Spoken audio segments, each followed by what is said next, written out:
Here are some instructions on how to assemble your new source pole.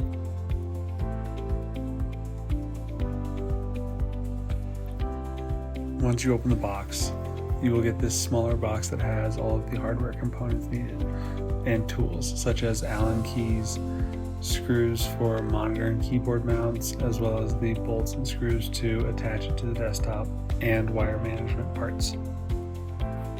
If your pole has any shelves, some of the smaller shelves will be found in this box as well. Set those aside for now. The next part out of the box will be the main pole and the arms. Once you remove the cardboard from the feet area, you will see the brackets with holes indicated here and here that are used to secure the stand to the countertop, using either bolts or screws depending on your setup. Below the main pole, you will have any of the arms or remaining accessories. Go ahead and unbox those and set those to the side.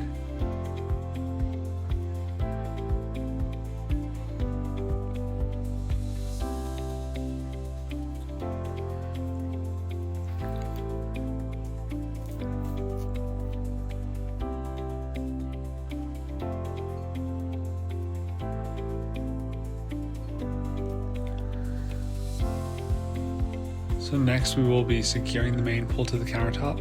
I will be using a mock countertop for this.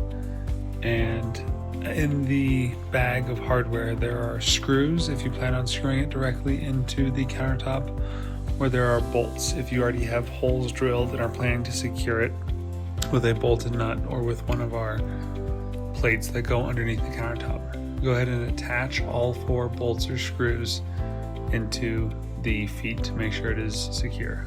Tighten very firmly. This upper VESA mount will be where the monitor is mounted, and this lower one is where the keyboard tray will be mounted.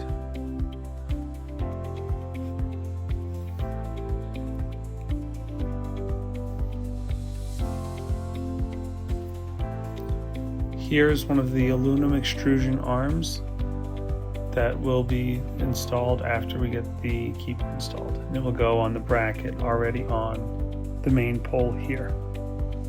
This is the keyboard mount. Some will look bigger because they have the mouse inside. It'll go on the bottom VESA mount here. And here are the shelves from the first box.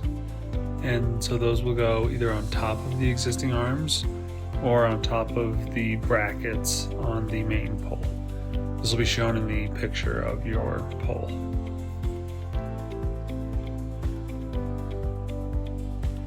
Next, we will be installing the keyboard and arms. To install the keyboard bracket, you're going to angle the VESA mount down and grab the smaller bolts from the hardware kit. Those bolts will go into these holes on the VESA mount shown here. Angle it down and place a bolt in one of the outer corner holes. Then line up the keyboard hole that it is going to and attach. Secure the other 3 bolts, and it should be secured tightly and good to go. Next, to install one of the arms, you're going to be sliding one of the T-bolts from the bracket on the main pole here onto the slot of the arm there, using the Allen keys we provided. Loosen, if needed, the T-nuts on the bracket shown here so that you can push up so that the T-bolts separate enough so that you can slide them into the slot of the aluminum extrusion. Once in place, go ahead and securely tighten both bolts.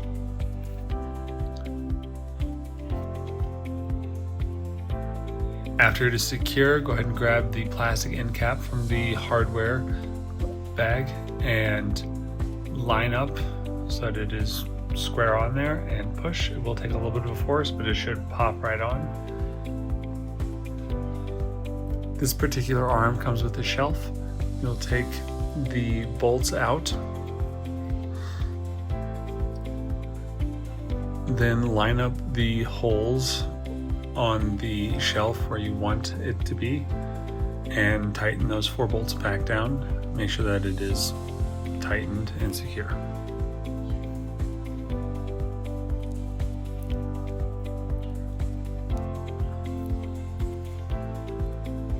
For this particular pole, there is a shelf that comes right off the bracket. There will be a bolt already installed. Take one of the Allen keys, remove that bolt, line up the shelf, and retighten that Allen key until firm, and that will have your second shelf ready. Next, we will install a monitor. So the monitor will go on the top VSIP bracket here. You're going to want to get access to the back of it so that you can tighten bolts through these holes into the back of the monitor on the corresponding holes shown here. Typically, they will be the outer holes in the corners that will line up, but whichever ones line up will suffice. So go ahead and take one of the bolts and set it in there so it's sticking out, so you can line up the monitor and attach the first bolt. Once you do that, you can kind of rest the monitor there while you attach the other 3 bolts to make sure it is secure.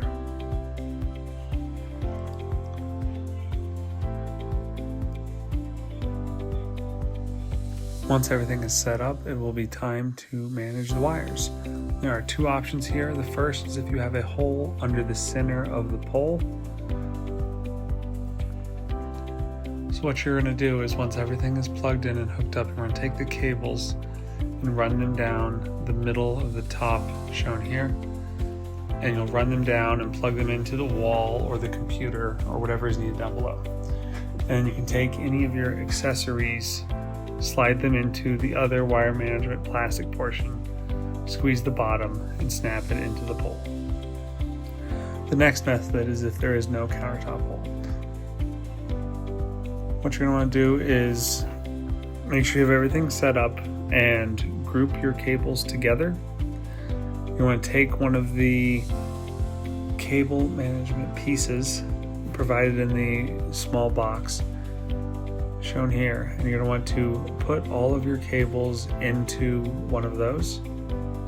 Once all the cables are in there, you can squeeze the bottom so that it can fit inside the channel shown here, and it will just snap right into place. And you can add as many as you need to clean up the wires to have it look good and clean. These can also go on the aluminum arms, not just the main pole.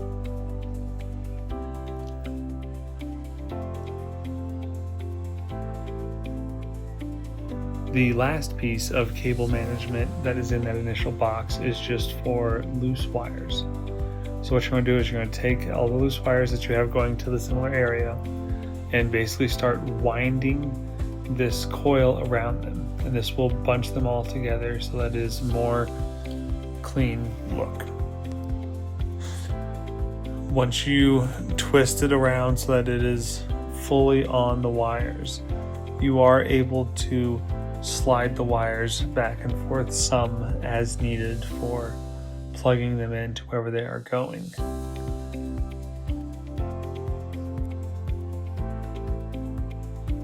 If you need to, you can partially unwind a wire, and here's how you unwind all of them. Basically, you do the reverse of what you did to wrap them up to unwind them all.